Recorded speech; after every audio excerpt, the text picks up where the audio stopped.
was my next point, and I'm glad you hinted up to it. It's would that be another model of a startup to operate from the region? So if there's enough, if there's a problem that can be solved from there, and then sold here, would be another way. But from what it sounds, it would be more at the long term, more lucrative or quicker or better access to better resources here. That it's almost at some point it makes no sense to keep it remote. Yep. Now we have. I've worked. Let's say Nawatt, initially we started as an outsourcing model. So we've what we've done is that we had clients in the US and Europe and so on. They've outsourced the development work to us mainly, and they handle the marketing, the sales, the customers, and we just have the tech talent here. So this is kind of the outsourcing model. Of course, now this has evolved. It hasn't been successful in the region mainly. It has, I think, now consolidated into, let's say, 3 regions, 3 areas, I believe: India and Eastern Europe, as well as Latin America. So these are kind of the, let's say, the hub of outsourcing for the US and Europe in general. Now, in the region, it hasn't picked up. You have maybe very, very tiny, small businesses that are doing that, but it's not a kind of a viable business model for us. Now, the other way around is, at the same time, when I was in Lebanon and the American University of Beirut, we had also investors and founders of a networking company. So they handle the oil and gas sector. They're in the oil and gas sector in Lebanon, and they had good relationships with the US back in, I think, 1990s. So at the growth of the telecom sector. And so what they did is that, all right, they wanted to build something in the GCC. How can they provide their services and the GCC? So what they did, instead of being a Lebanese company that is opening in the GCC directly, they opened a subsidiary in the US, and that US company opened in the GCC or in the region. Yeah. So now it's it's a foreign company that's opening here and providing its services. But in the end, the US company was a shell. It's actually a Lebanese company. Because so that perception here, because foreign company coming from the US is perceived more stable, more mature, more technologically advanced than its local counterpart. And so they did well here in the region. They were selling, I think, network gear and networking services, and they were successful. So that's another type of another business model, but that requires, of course, a lot of capital to start. They were, if you remember my story correctly, they were already successful in some business, in a local business. They had the capital, the cash to do this, so they built a company in the US, and so in a way they were their own, their own financial. Yeah, so they were their own VCs. They provided themselves the investment and switch gears. Yeah, it's not wrong. It's not wrong. It's a smart, very smart.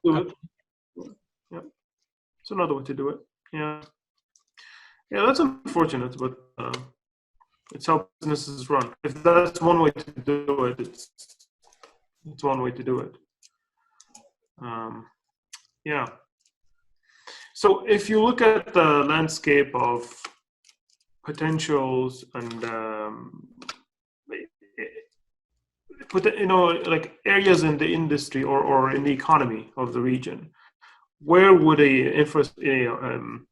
where would a startup be playing a role? Where do you see it playing a role in the whole economy? Where? You mean successful? Where will you see a successful startup in? Yeah, because you can look at the whole landscape, right, and say, you got your energy sector is pretty strong there. I'm sure infrastructure in all forms and fashions is big, but that's such a big pie that it's not going to go for a startup, right? These are strategic level initiatives, but there are some spaces where a startup can play as a service or as like a small component in the whole picture. And then you have your renewables, or the new, or the push to switch from a oil-based economy to something else, right? So where do you see a higher chance of success? Always targeting consumers here in the Middle East. Higher chance of success is consumer services. Definitely. And here you see the most successful companies, which are, let's say, Souq.com, Amazon. Another one, Kareem and and the other, and you see the kind of like, I think 90% of startups, whole startups, are targeting consumer services. Be it, for example, these companies, you have like company like Visita for e-health that are providing appointments, online appointments. So they link their own marketplace to link health providers with the sick people, and so on and so forth. You don't have, so these kind of businesses, consumer-based businesses, they are the successful type of businesses here in the region. Yeah, so that would be a great differentiator, right? Because we have here we have a mix. You see both. You see B2B and you see B2C, right? And all forms and fashions between them. So you got your end user services. You get, of course, like the Amazons and so on and so forth. But you also have your business focused startups that would come up with business ideas and target businesses or government, solving like a government level problems. So I'm surprised that the problem with the other model is here you will not succeed unless you have an end product. You in for example, complex or sophisticated businesses like manufacturing, like automotive and so on. So you have different stages. So you have like what we call OEMs. So OEMs, which provide a component in the whole manufacturing process or cycle of a vehicle. Yeah. And you have a whole company that is built on that component. This type of business is non-existent here in the region because you don't have the manufacturing, let's say, infrastructure. You don't have anyone who's building vehicles locally.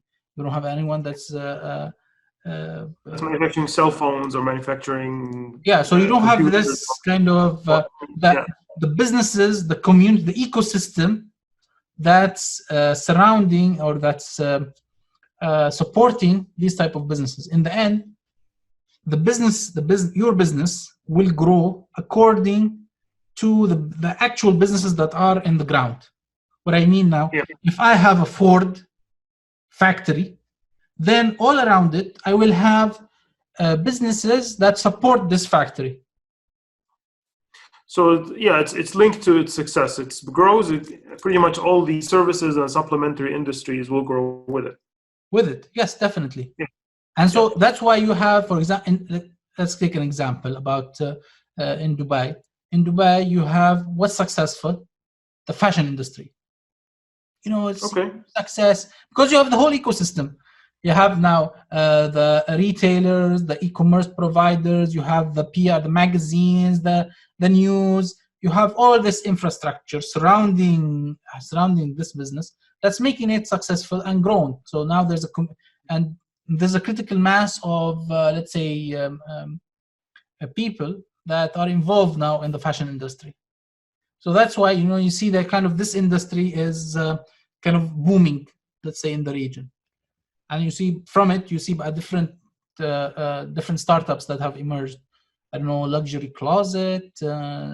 We had Namshi. We had all these specific. Huda Qattan, for example, her company, Cosmetics. This is one of the let's say success stories. Although it's a U.S. company now that's targeting now the region.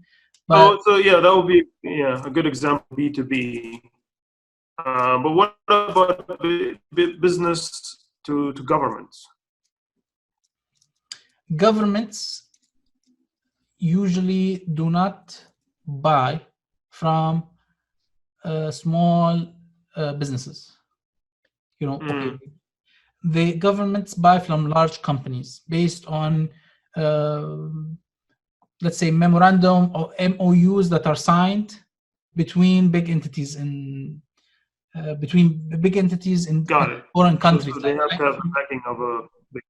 Yeah. So you have like SAP signed an MOU with, I don't know which ministry.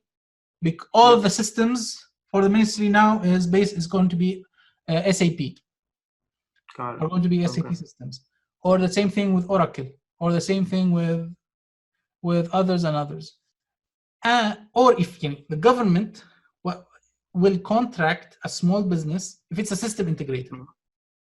You have we're talking about technology. In the technology space, you will have a system integrator that has, for example, a Salesforce, their system integrator for Salesforce, for Oracle, for SAP, and so on. Then you have the government contracting these companies to provide the systems and solutions for them. You will not see a government entity signing with very, very small startup to build the system that's going to be implemented in all government or in all the ministry. You may see some grants, some pilots, but you will not see kind of these big deals that are happening.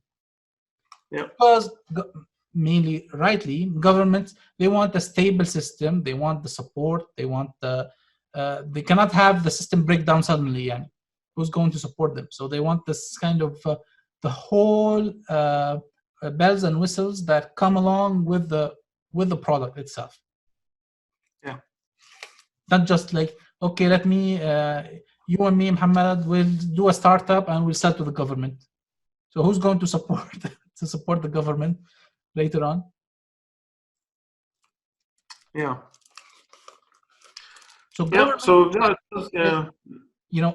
the government selling to government. I don't think so. Yeah. Yeah, no. So it's from what it sounds, it's like the government track is non-existent, and then B2B, where there is a business, sure, like you mentioned, example of the UAE, but truly the only real facet is business to consumer, or selling to consumers. Because it's the easiest and the quickest.